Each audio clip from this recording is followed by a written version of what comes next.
Believe it or not, you know this, but for everyone listening in, I used to play semi-professional hockey. Played the top league since I was 6 or 7 until I was 23.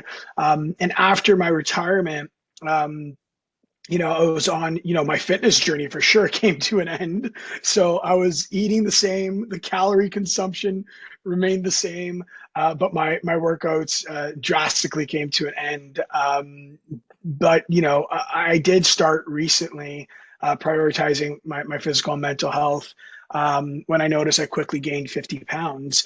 And that 50 pounds added up, while I went back to school and, while I figured, I launched a couple things. We launched a little side venture together back in the day. Yes. I launched a clothing line, but ultimately my journey came when I was looking to sell one of the businesses I created in university, and I quickly realized there was no one out there that could really help me sell this thing.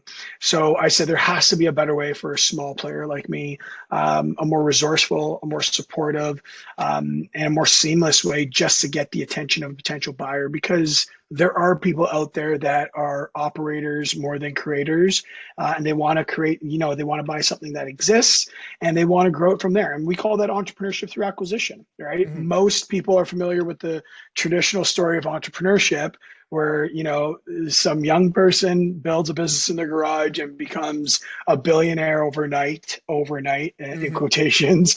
But, that doesn't have to be your story, or that doesn't have to be everyone's story. Mhm. There's substantial opportunities in buying something that exists, and growing it to the vision you have in mind. And Mhm. there's all these types of success stories. If you think about, McDonald's, Starbucks, Tim Hortons, Paramount Fine Foods with Muhammad Fahi out of Toronto, those are all entrepreneurship through acquisition stories. These guys bought existing businesses and have brought it to where it is today. But jumping back on, my fitness journey, I quickly started, I quickly realized that losing weight is extremely hard, and gaining weight is extremely easy. Mhm. So like extremely easy. So if you fast forward to today, I've lost maybe 20 pounds, but I'm probably 30 pounds away from my goal. I want to lose, since, because I gained 50 pounds, I definitely want to shed that back off. Mhm. Um, but when you talk about, or when you talk about a fitness journey, for me, it's really realizing over the years that my schedule demands that I live a healthy lifestyle, right?